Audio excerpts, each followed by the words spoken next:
როდის და რა პირობებით გაიცემა ტყით სარგებლობის ლიცენზია დღეს გაირკვევა ეკონომიკის სამინისტროში ლაშა ჟვანია ტყის გრძელვადიანი სარგებლობისთვის იჯარით გაცემასთან დაკავშირებით არასამთავრობო ორგანიზაციების ხვდება შეხვედრას გარემოს დაცვის მინისტრის ესწრება.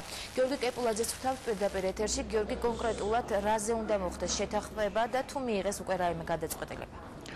გარემოს დაცვის და ეკონომიკის მინისტრები, ასევე არასამთავრობო ორგანიზაციების წარმომადგენლები მსჯელობენ იმაზე, თუ რა ფორმით უნდა მოხდეს ლიცენზიების გაცემა ტყის ჭრაზე. ეს არის 20 წლიანი გრძელვადიანი ლიცენზიები, რომლებიც ამ ეტაპისთვის შეჩერებულია და მათი განახლება ლიცენზიების გაცემა მოხდება მხოლოდ მას შემდეგ, რაც დასრულდება ტყეების ინვენტარიზაცია.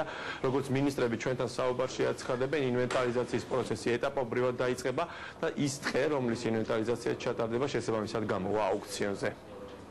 მნიშვნელოვანი არის, როდესაც მით უმეტეს გრძელვადიან ლიცენზიაზე არის საუბარი და მომავალი 20 წლის განმავლობაში ჩვენ შეიძლება გავცეთ ტყის ჭრის ლიცენზია კომპანიებზე, თან საკმაოდ დიდ მასივზე არის საუბარი.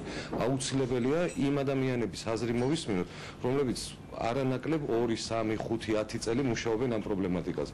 მათ გაცილებით მეტი იციან ვიდრე ჩვენ. ის მასივი, რომელიც გამოტანილი იყო წინა აუქციონზე, რომელიც შეჩერებული იქნა, ანუ იმ მასივებს დაფიქსირდა ბუნებრივი, ასე ვთქვათ, მოთხოვნილება ქვეყანაში სხვადასხვა ბიზნესმენების მიერ და პირველ რიგში გათვალისწინებული იქნება იმის, რომ ვადაში არ შევაჩეროთ ეს ყველაფერი, გათვალისწინებული იქნება ის მასივები კონკრეტულად, რომელზეც ინტერესი იქნება გამოხატული.